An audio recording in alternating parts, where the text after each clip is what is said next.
it straight and focus on it. మీరు కానీ దాన్ని చూస్తున్నట్లయితే బ్యాక్గ్రౌండ్ ఆటోమేటిక్గా బ్లర్ అవ్వడం తెలుస్తుంది. This is when your aperture is open. ప్రాపర్గా ఉండండి, నేను చెప్పేదాకా చేయండి.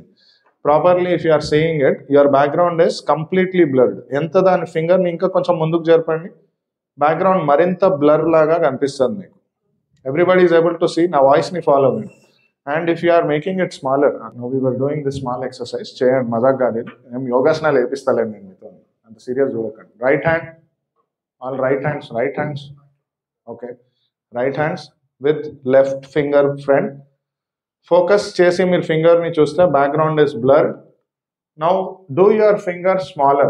Ee opening undi kada, ee opening ni chinnaga cheyandi, వీలైనంత చిన్నగా చేసి ఆ ఫింగర్ ని చూడండి. బ్యాక్గ్రౌండ్ షార్ప్ అవ్వడం తెలుస్తుందా? Everybody is seeing this. Now this is where your aperture comes into picture. ఇది ప్రాక్టికల్గా కూడా మనం చూస్తాము. అండ్ ఇది చూపించడానికి ఆన్లైన్ వాళ్ళకి నాకు స్క్రీన్ మీద ఎంత దాకా విజిబిలిటీ ఉందో నాకు